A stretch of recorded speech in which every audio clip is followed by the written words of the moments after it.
ಅಲ್ಲ ಹೆಂಗೆ ಅಂತ ಸರ್, ಈಗ ಏನು ಅಂತಂದರೆ ನೋಡಿ, ಈ ಕರ್ನಾಟಕ ಬಿ ಜೆ ಪಿನಲ್ಲಿ ಹತ್ತಾರು ಗೊಂದಲಗಳಿವೆ. ಯಾಕಂದರೆ ಈ ಕಾಂಗ್ರೆಸ್ಸಿನಲ್ಲಿ ಸಾಲು ಸಾಲು ತಪ್ಪುಗಳಿದಾವಲ್ಲ, ಅದನ್ನು ಸರಿಯಾದ ರೀತಿಯಲ್ಲಿ ಜನರಿಗೆ ಮುಟ್ಟಿಸುವಂಥ ನಿಟ್ಟಿನಲ್ಲಿ ನಾಯಕರು ವಿಫಲರಾಗಿದ್ದಾರೆ. ಈಗ ನೀವುಗಳು ಮೋದಿಯವ್ರ ಜೊತೆಗೆ ಸೇರಿ ಕೆಲಸ ಮಾಡ್ತಿರುವಂಥ ಆ ವೇಗಕ್ಕೂ, ಇಲ್ಲಿ ಬಿ ಜೆ ಪಿನಲ್ಲಿ ರಾಜ್ಯ ಬಿ ಜೆ ಪಿ ನಾಯಕರುಗಳು ಮಾಡ್ತಿರುವಂಥ ಕೆಲಸ ಮಾಡ್ತಿರೋ ವೇಗಕ್ಕೂ ಅಜಗಜಾಂತರ ವ್ಯತ್ಯಾಸ ಇದೆ ಸರ್. ಇಲ್ಲ, ಇತ್ತೀಚೆಗಾದಂಥ ಅನೇಕ ಪ್ರತಿಭಟನೆಗಳು ಚೆನ್ನಾಗಾಗಿದ್ದಾವೆ.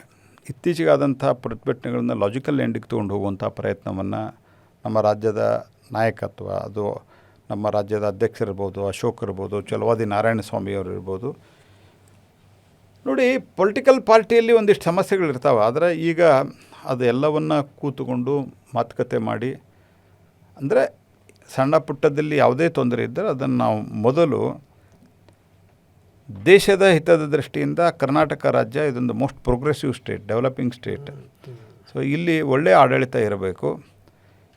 ಇಲ್ಲಿ ಡಿವಿಸಿವ್ ಶಕ್ತಿಗಳು ಇರಬಾರ್ದು ಅನ್ನುವಂಥ ಕಾರಣದಿಂದಾಗಿ ನಾವು ಇವತ್ತು ಟೀಮಾಗಿ ಕೆಲಸ ನಮ್ಮ ಸ್ಥಳೀಯ ಘಟಕ ಮಾಡ್ತಾ ಇದೆ. ಮತ್ತು ಇದನ್ನು ನಮ್ಮ ರಾಷ್ಟ್ರೀಯ ಅಧ್ಯಕ್ಷರು, ಹೊಸ ರಾಷ್ಟ್ರೀಯ ಅಧ್ಯಕ್ಷರು ಭಾಳ ತೀವ್ರವಾಗಿ ಮಾನಿಟರಿಂಗು ಮಾಡ್ತಾ ಇದ್ದಾರೆ. ಹೀಗಾಗಿ ಇತ್ತೀಚೆಗೆ ಅನೇಕ ಒಳ್ಳೆಯ ನಮ್ಮ ಕಾರ್ಯಕ್ರಮಗಳು ಆಗಿದ್ದಾವೆ. ವಿಧಾನಸಭೆಯಲ್ಲಿಯೂ ಸಹಿತ, ವಿಧಾನ ಪರಿಷತ್ನಲ್ಲಿಯೂ ಸಹಿತ ನಮ್ಮ ಪರ್ಫಾರ್ಮೆನ್ಸು ಇತ್ತೀಚಿನ 2-3 ಸೆಷನ್ದಲ್ಲಿ ಭಾಳ ಚೆನ್ನಾಗಾಗಿದೆ. ಹಾಗಾಗಿ ಹೋರಾಟ ಆಗ್ತಾ ಇಲ್ಲ ಅಥವಾ ಅವರ ವಿಫಲತೆಯನ್ನು ಬೆಂಬಲಿಸ್ತಾ ಇಲ್ಲ. ಇದು ಆರಂಭದಲ್ಲಿ ಒಂದು ಸ್ವಲ್ಪ ಆ ರೀತಿ ಇಮೇಜು ಬಂದಿರ್ಬೋದು, ಈಗ ಚೆನ್ನಾಗಿ ಆಗ್ತಾ ಇದೆ. ಮತ್ತು ನಮ್ಮ ಕಾನ್ಫಿಡೆನ್ಸ್ ಇದೆ. ಈ ಅಧ್ಯಕ್ಷರು ಬದಲಾಗ್ತಾರೆ, ಅಧ್ಯಕ್ಷರು ಬದಲು ಮಾಡಬೇಕು ಅನ್ನುವಂಥದ್ದೆಲ್ಲ ಇದೆ. ಅಧ್ಯಕ್ಷರು ಬದಲಾಗ್ತಾರಾ ಸರ್? ಅಲ್ಲ, ಅಧ್ಯಕ್ಷರದು ನೋಡಿ, ಮೊನ್ನೆ ನಮ್ಮ ರಾಧಾಮೋಹನ್ ಸಿಂಗ್ ಅವರು ಹೇಳಿದ್ದಾರೆ ಅಧ್ಯಕ್ಷರ ಬಗ್ಗೆ. ಈಗ ನಮ್ಮ ರಾಷ್ಟ್ರೀಯ ನಾಯಕತ್ವ ಬೇರೆ ಬೇರೆ ಕಡೆನೂ ಅಧ್ಯಕ್ಷರನ್ನ ಬದಲಾವಣೆನೂ ಮಾಡಿದೆ, ಕೆಲವು ಕಡೆ ಕಂಟಿನ್ಯೂನೂ ಮಾಡಿದೆ. ಇಲ್ಲಿಯೂ ಸಹಿತ ನಮ್ಮ ರಾಷ್ಟ್ರೀಯ ಸಹ ಸಂಘಟನಾ ಕಾರ್ಯದರ್ಶಿಗಳು, ನಮ್ಮ ರಾಷ್ಟ್ರೀಯ ಉಪಾಧ್ಯಕ್ಷರು ಅವರು ಬಂದು ಇಂಡಿಪೆಂಡೆಂಟಾಗಿ, ನಾನಿರಲಿಲ್ಲ ಆ ಟೈಮ್ದಲ್ಲಿ, ಅಭಿಪ್ರಾಯವನ್ನು ಮುಂದೆ, ಯಾಕಂದರೆ 2 ವರ್ಷ ಇಟ್ಟಿದೆ crucial for B J P, ಮುಂದೆ ಯಾವ ರೀತಿ ನಡೀಬೇಕು, ಹೇಗಿರಬೇಕು, ಇದನ್ನೆಲ್ಲವೂ ಚರ್ಚೆ ಮಾಡಿದ್ದಾರೆ. ರಾಷ್ಟ್ರೀಯ ನಾಯಕತ್ವ ಆದಷ್ಟು ಬೇಗ ಇದ್ರ ಬಗ್ಗೆ ತೀರ್ಮಾನವನ್ನು ತೆಗೆದುಕೊಳ್ಳಿ. ಅಲ್ಲ, ಇನ್ನೊಂದು ಮೂಲದ ಪ್ರಕಾರ ಮಾತುಗಳು ಕೇಳಿಬರ್ತಾ ಇವೆ, ಇಲ್ಲಿ ಅಧ್ಯಕ್ಷರು ಬದಲಾಗ್ತಾರೆ, ವಿಪಕ್ಷ ನಾಯಕರು ಬದಲಾಗ್ತಾರೆ ಅನ್ನುವಂಥದ್ದು ನಿಜನಾ ಸರ್? ಅಲ್ಲ, ಆ ರೀತಿ ಅಧ್ಯಕ್ಷರು ಮತ್ತು ವಿಪಕ್ಷ ನಾಯಕರು ಇಬ್ಬರೂ ಬದಲಾಗ್ತಾರೆ ಅಂತ ಅನ್ನೋ ಚರ್ಚೆ ಆಗಿಲ್ಲ. ಅಧ್ಯಕ್ಷರು ಅಷ್ಟೇ ಬದಲಾಗ್ತಾರೆ, ಇದು ಚರ್ಚೆ ಆಗಿಲ್ಲ. ಸೊ ಈಗ ಅವ್ರದ್ದು ನಾಳೆ ನವೆಂಬರ್ಗೆ 3 ವರ್ಷ ಆಗುತ್ತೆ. ಮತ್ತು ಬರುವಂಥ ಮುಂದೆ 2 ವರ್ಷದಲ್ಲಿ ಚುನಾವಣೆಗಳಿದ್ದಾವೆ, ಅಸೆಂಬ್ಲಿ ಚುನಾವಣೆಗಳು. ಈ ಹಿನ್ನೆಲೆಯಲ್ಲಿ ಮುಂದೆ ಏನು ಮಾಡಬೇಕು ಅನ್ನೋದ್ರನ್ನ ಚರ್ಚೆ ಮಾಡಿದ್ದಾರೆ. ಅರ್ಥ ವಿಜೇಂದ್ರ ಅವ್ರನ್ನ ಬದಲಾವಣೆ ಮಾಡೋದಕ್ಕೆ ಅವ್ರು ಬಂದಿದ್ದರು ಅಂತಲ್ಲ, ಅಶೋಕ್ ಅವ್ರನ್ನ ಬದಲಾವಣೆ ಮಾಡೋಕ್ಕೆ ಬಂದಿದ್ದರು ಅಂತಲ್ಲ. ಸೊ ಓವರಾಲ್ ಒಂದು ಅಭಿಪ್ರಾಯವನ್ನು ಎಲ್ಲರದು, ಪ್ರಮುಖರದು ಗಣನೆಗೆ ತೆಗೆದುಕೊಂಡು ಮುಂದೆ ಹೆಜ್ಜೆ ಇಡಬೇಕು. ಮತ್ತು 2028 ಚುನಾವಣೆಯಲ್ಲಿ ನಾವು ಕರ್ನಾಟಕವನ್ನು ಭಾರತೀಯ ಜನತಾ ಪಾರ್ಟಿಯ ನೇತೃತ್ವದಲ್ಲಿ ನಡೆಸಬೇಕು. ಮತ್ತು ಇಲ್ಲಿಯೂ ಸಹಿತ ಕಾಂಗ್ರೆಸ್ಸನ್ನು ಅಧಿಕಾರದಿಂದ ಕೆಳಗಿಳಿಸಬೇಕು. ಯಾಕಂದರೆ ಅವ್ರು ಯಾವ ರೀತಿ ನಡೆಸ್ತಾ ಇದ್ದಾರೆ ಅನ್ನೋದು ಇವತ್ತು ಜನ ನೋಡಿದ್ದಾರೆ. ಅಲ್ಲ, ಈ ದೇಶಾದ್ಯಂತ ಯಾವ ರಾಜ್ಯಗಳಲ್ಲಿ ಬೇಕಾದರೂ ಆಟ ಆಡಿಸ್ತೀರಿ ಅಂತಾರ, ಯಾವ ರಾಜ್ಯವ ಸೂತ್ರವನ್ನು ಕೂಡ ಬೇಕಾದ್ರೆ ಬದಲಾಯಿಸ್ಬಿಡ್ತೀರಿ.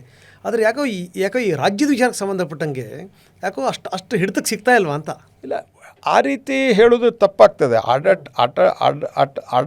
ಆಟ ಆಡಿಸ್ತಾ ಇದ್ದೇವೆ ಅನ್ನೋ ಪ್ರಜಾಪ್ರಭುತ್ವದಲ್ಲಿ ಕೆಲವು ಸರ್ತಿ ನಮ್ಮ ಮಿಸ್ಟೇಕ್ನಿಂದನೂ ಇರ್ಬೋದು, ಅಥವಾ ಕೆಲವು ಸಂದರ್ಭದಲ್ಲಿ ಆ ಪಾರ್ಟಿಯವರು ಮಾಡಿರುವಂಥ ಸ್ಟ್ರಾಟಜಿಯಿಂದ ಕೆಲವು ಕಡೆ. ಈಗ ಇಷ್ಟೆಲ್ಲದರ ಮಧ್ಯೆಯೂ ಸಹಿತ ನೀವು ಉತ್ತರ ಭಾರತ ಅಥವಾ ಓವರಾಲ್ ಹಿಂದಿ ಬೆಲ್ಟ್ ನೋಡಿದರೆ ಜಾರ್ಖಂಡ್ ಇವತ್ತಿಗೂ ನಾವು 2 ಸರ್ತಿ ಆಯ್ತು ನಾವು ಗೆದ್ದಿಲ್ಲ.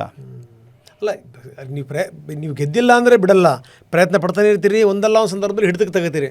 ಆದರೆ ರಾಜ್ಯ ಬಿ ಜೆ ಪಿ ಎಲ್ಲೋ ಒಂದು ಕಡೆ ಹಿಡಿತಕ್ಕೆ ಸಿಗ್ತಾ ಇಲ್ವಾ ಸರ್? ರಾಜ್ಯದಲ್ಲಿಯೂ ನಾವು 2 ಸರ್ತಿ ಅಧಿಕಾರಕ್ಕೆ ಬಂದಿದ್ದೀವಿ, ಮುಂದಿನ ಸರ್ತಿ ಅಧಿಕಾರಕ್ಕೆ ಬರ್ತೀವಿ. ಹೀಗಾಗಿ ಮುಂದಿನ ಸರ್ತಿ ಬಂದಾಗ ನನಗೆ ಇಷ್ಟು ವಿಶ್ವಾಸ ಇದೆ, ಮೋದಿಯವರ, ಅಮಿತ್ ಶಾ ಅವರ, ರಾಜನಾಥ್ ಸಿಂಗ್ ಅವರ ಮಾರ್ಗದರ್ಶನದಲ್ಲಿ ಮುಂದಿನ ಸರ್ತಿ ಬಂದಾಗ ಇದನ್ನು ಇನ್ನೂ ಹೆಚ್ಚು ಚೆನ್ನಾಗಿ ನಡೆಸಿ ಬರುವಂಥ ದಿವಸದಲ್ಲಿ ಕಾಂಗ್ರೆಸ್ ಇಲ್ಲಿಂದ ಸುದೀರ್ಘ ಅವಧಿಯಲ್ಲಿ ಅಪೋಸಿಷನ್ದಲ್ಲಿ ಕೂಡ್ತದೆ.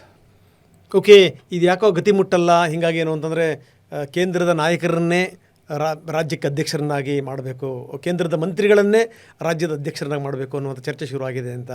ಅದರಲ್ಲಿ ಪ್ರಮುಖವಾದಂಥ ಹೆಸರು ಪ್ರಹ್ಲಾದ್ ಜೋಶಿ ಅವರದ್ದು. ಅಲ್ಲ, ಅದು ಯಾವುದೇ ಹೆಸರುಗಳು ನಮ್ಮ ಪಾರ್ಟಿಯಲ್ಲಿ ನಿಮಗೂ ಗೊತ್ತಿದೆ. ಅದು ರಾಷ್ಟ್ರೀಯ ಅಧ್ಯಕ್ಷರಿಗಿರ್ಬೋದು, ರಾಜ್ಯಾಧ್ಯಕ್ಷರಿಗಿರ್ಬೋದು, ಅಥವಾ ಇನ್ಯಾವುದೇ ಪ್ರಮುಖ ಸ್ಥಾನಗಳಲ್ಲಿ ಅದು ಮೊದಲನೇ ಗೊತ್ತಾಗೋದಿಲ್ಲ. ಯಾಕಂದ್ರೆ ನಮ್ಮ ಪಾರ್ಟಿಯಲ್ಲಿ ಮೊದಲೂ ಇತ್ತು, ಅದರಲ್ಲಿ ಈಗ ಸನ್ಮಾನ್ಯ ನರೇಂದ್ರ ಮೋದಿಯವರು ಬಂದ ನಂತರ 4 ಗೋಡೆಗಳ ಮಧ್ಯೆ ಆದಂಥ ಚರ್ಚೆ ಹೊರಗೆ ಬಿಡೋದಿಲ್ಲ ಈಗ. ಸೊ ಹಾಗಾಗಿ ಇದೇನಿದೆ ಸ್ಪೆಕ್ಯುಲೇಷನ್ನು, ಅದು ನೀವು ಅಂದರೆ ಇಂಡಿವಿಜುವಲ್ ಅಲ್ಲ, ಮೀಡಿಯಾದವರು ಮಾಡ್ತಾ ಇರೋವಂಥದ್ದು. ಆ ರೀತಿ ಅನ್ನಿ ಸರ್, ಹೆಂಗೆ ಗೊತ್ತಾ ನೋಡಿ ಸರ್, ಅನಿಷ್ಟಕ್ಕೆಲ್ಲ ಶನಿಶ್ಚರನೇ ಕಾರಣ, ಇಂಥದಕ್ಕೆಲ್ಲ ಮೀಡಿಯಾದವರೇ ಕಾರಣ. ನೋಡ್ರಿ, ಕೇಂದ್ರದ ಮಂತ್ರಿಗಳನ್ನು ಅಧ್ಯಕ್ಷ ಮಾಡ್ತಾರೆ ಅಂತ ಬಂದಿರೋದು, ಇದು ನನಗಂತೂ ಯಾರೂ ಮಾತಾಡಿಲ್ಲ, ನನಗೆ ಗೊತ್ತೂ ಇಲ್ಲ, ಶೋಭಾ ಅವ್ರಿಗೆ ಗೊತ್ತಿಲ್ಲ, ಸೋಮಣ್ಣ ಅವ್ರಿಗೆ ಗೊತ್ತಿಲ್ಲ. ಮತ್ತು ನೀವು ಹೇಳಿದ್ದೀರಿ ಅಂತಂದರೆ, ನೀವಂದರೆ ನಾನು ರಂಗನಾಥ್ ಅಂತ ಹೇಳ್ತಾ ಇಲ್ಲ. ಈಗ ಮತ್ತು ಮೀಡಿಯಾದವ್ರಿಗೆ ಒಂದು ಸೆನ್ಸೇಷನ್ ಕ್ರಿಯೇಟ್ ಆಗಬೇಕಲ್ಲ. ಸೊ ಆ ಸೆನ್ಸೇಷನ್ ಸಂಬಂಧ ಮಾಡಿರ್ತಾರೆ, ನಾವು ಅಷ್ಟು ಮಾರ್ಜಿನ್ನು ಬಿಟ್ಕೋಬೇಕಲ್ಲ. ದೋಸ್ತಿ ನಮ್ಮದು ನಿಮ್ಮದು ಇರ್ತಾರೆ. ಸೊ ಇದೆಲ್ಲದರ ಜೊತೆಗೆ ಒಂದಷ್ಟು ಜನ ಕಾರಣಾಂತರಗಳಿಂದ ಪಕ್ಷದಿಂದ ದೂರ ಆಗಿದಾರಲ್ಲ ಅಂಥವ್ರನ್ನೂ ಕೂಡ ಪಕ್ಷಕ್ಕೆ ಕರೆತರುವಂಥ ಪ್ರಯತ್ನಗಳಾಗ್ತಾ ಇದೆ ಅಂತ. ಎಕ್ಸಾಂಪಲ್ ಬಸನಗೌಡ ಪಾಟೀಲ್ ಯತ್ನಾಳ್. ಜೊತೆಗೆ ಏನು ಅಂತಂದ್ರೆ ಈಗ ಮತ್ತೆ ಅನಂತಕುಮಾರ್ ಹೆಗಡೆಯವರ ಮಾತು ಕೂಡ ದೊಡ್ಡ ಪ್ರಮಾಣದಲ್ಲಿ ಕೇಳಿ ಬರ್ತಾ ಇದೆ.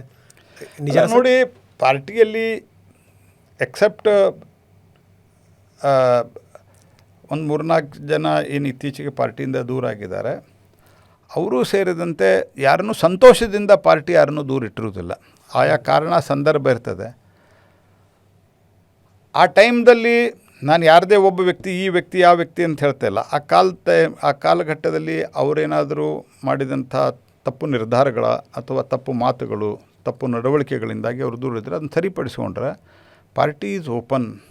ಯಾಕಂದರೆ ಪಕ್ಷ ನನ್ನ ಪ್ರಕಾರವಾಗಿ ಪೊಲಿಟಿಕ್ಸ್ದಲ್ಲಿ ಹೊರಗೆ ಹಾಕೋದು, ಅದರಲ್ಲೂ BJP ಒಳಗೆ it is the last resort. ಅದಾದಷ್ಟು ಬಳಸಬಾರದು ಅಂತ ಅನ್ನೋದೇ ನಮ್ಮ ಪಕ್ಷದ ನಾಯಕದ. ಯಾಕಂದರೆ ಅಲ್ಟಿಮೇಟ್ಲಿ ಇದು ಒಂದು ಮಾನವ ಹ್ಯೂಮನ್ ಆರ್ಗನೈಸೇಷನ್. ಇದು ಹ್ಯೂಮನ್ ಆರ್ಗನೈಸೇಷನ್ದು ಭಿನ್ನಾಭಿಪ್ರಾಯಗಳು ಇರ್ತಾವೆ, ಆದರೆ ಚೌಕಟ್ಟನ್ನು ಮೀರಿದಾಗ ಕೆಲವು ಸಂಗತಿಗಳಾಗಿರ್ತವೆ. ಅದು ಯಾವಾಗ ಸರಿಯಾಗಿ ಒಳ್ಳೆಯದಾಗ್ತದೆ. ಯಾಕಂದರೆ ವೈಚಾರಿಕವಾಗಿ ಇದರಲ್ಲಿ ಯಾರೂ ಏನೋ ನೀವು 3-4 ಹೆಸರು ಹೇಳಿದ್ರಿ, ವೈಚಾರಿಕವಾಗಿ ಯಾರು BJP ವಿರುದ್ಧ ಇದ್ದವರಲ್ಲ. ಬಟ್ ಒಟ್ಟಾರೆಯಾಗಿ ಎಲ್ಲ ಲೋಪದೋಷಗಳನ್ನು ಕೂಡ ಸರಿ ಮಾಡಿಕೊಂಡು ಪಾರ್ಟಿ ಎದ್ದು ನಿಲ್ಲುತ್ತೆ ಮುಂದಿನ ಚುನಾವಣೆ ಅಷ್ಟೊತ್ತಿಗೆ 100% ಇದ್ರ ಬಗ್ಗೆ ಯಾವ ಅನುಮಾನ. ಕರ್ನಾಟಕದ ಬಗ್ಗೆ ಏನಾದರೂ ವಿಶೇಷವಾದಂಥ ಪ್ಲಾನ್ಗಳಿದೆಯಾ ಸರ್? ಅಲ್ಲ, ಪ್ಲ್ಯಾನ್ಗಳು ಇದೆ, ಸ್ಟ್ರಾಟಜಿ ಇದೆ. ಬಟ್ ಸ್ಟ್ರಾಟಜಿ ಇದು ಹೊರಗಡೆ ಈಗ ಸದ್ಯ ಹೇಳೋದಲ್ಲ. ಸ್ಟ್ರಾಟಜಿ ನಮಗೆ ಸಂಬಂಧ ಮಾಡಿರುವಂಥದ್ದು. Thank you very much sir. ಭಾಳ ಸುದೀರ್ಘವಾಗಿ ನಾನು ಮಾತಾಡಿದೆ. Thank you. ತಾವು ಕೂಡ ಭಾಳ ಅದ್ಭುತವಾಗಿ ಮಾತಾಡಿದ್ರಿ, ಭಾಳ ಸಂಗತಿಗಳನ್ನು ಹೇಳಿದ್ರಿ. ಅದರಲ್ಲೂ ನನಗೆ ತುಂಬ ಅನಿಸಿದ್ದೇನು ಅಂತಂದರೆ, ಕೆಲವೊಂದು ವಿಚಾರಗಳು ನಮ್ಗೆ ಗೊತ್ತಿಲ್ಲದಿರುವಂಥ ಸಂದರ್ಭದಲ್ಲಿ ನೋಡಿ, ಮುಂದಿನ ಪ್ರಿಪ್ರೇಷನ್ ಬಗ್ಗೆ, ಈ ಕಾಶ್ಮೀರದ ಬಗ್ಗೆ ನೀವು ಹೇಳಿದ್ದಿತ್ತಲ್ಲ, ನನಗೆ ಬಹಳ ಆಶ್ಚರ್ಯ ಅಂತ ಅನ್ನಿಸ್ತು. ಅಂದರೆ ಎಲ್ಲವನ್ನೂ ಕೂಡ ಸಾಧಕ ಬಾಧಕಗಳನ್ನು ನೋಡಿಕೊಂಡು plan A, plan B, plan C ಇಟ್ಕೊಂಡು ಹೋದರೆ ಮಾತ್ರ ಅದು ನಾಯಕತ್ವ ಅನ್ನುವಂಥದ್ದು. That is very very important. ಜೊತೆಗೆ ಏನಂದರೆ ಅದು ಬರೀ ದೇಶಕ್ಕೆ ಅಥವಾ ರಾಜಕೀಯಕ್ಕೆ ಮಾತ್ರ ಅನ್ವಯ ಆಗುವಂಥದ್ದಲ್ಲ, ಲೈಫಲ್ಲೂ ಕೂಡ ಮುಂದಾಗುವಂಥ ಫೀಲ್ಡಲ್ಲೂ ಕೂಡ sir. That is very important. Thank you very much sir. ಭಾಳ ಅದ್ಭುತವಾಗಿ ಕೆಲಸ ಮಾಡ್ತಾ ಇದ್ದೀರಿ ತಾವು. Thank you very much. ಇದು ಪ್ರಹ್ಲಾದ್ ಜೋಶಿ ಅವರ ಜೊತೆಗಿನ ಮಾತುಕತೆ. ಭಾಳ ಅದ್ಭುತವಾದಂಥ ಸಂಗತಿಗಳು ಹೊರಗಡೆ ಬಂದು ಸಾಕಷ್ಟು ಸಂಗತಿಗಳನ್ನು ನಾಯಕರು ಮಾತಾಡಿದ್ರು. ಕರ್ನಾಟಕದ ವಿಚಾರಕ್ಕೆ ಸಂಬಂಧಪಟ್ಟಂಗೂ ಕೂಡ ಅವ್ರು ಹೇಳಿದ್ದೇನು ಅಂತಂದರೆ, ಎಲ್ಲ ಲೋಪದೋಷಗಳನ್ನು ಕೂಡ ತಿದ್ದಿಕೊಂಡು ನಾವು ಮತ್ತೆ ಎದ್ದು ನಿಲ್ಲುವಂಥದ್ದು ಖಚಿತ. 28ರಲ್ಲಿ ನಾವು ಗೆಲ್ಲುವಂಥದ್ದು ಕೂಡ ಖಚಿತ ಅನ್ನುವಂಥ ಮಾತನ್ನು ನಾಯಕರು ಹೇಳಿದ್ದಾರೆ. ಇದು ಈಗಿನ ವಿಶೇಷ. ನಿರಂತರ ಸುದ್ದಿಗಾಗಿ ನೋಡ್ತಾ ಇರಿ TV9.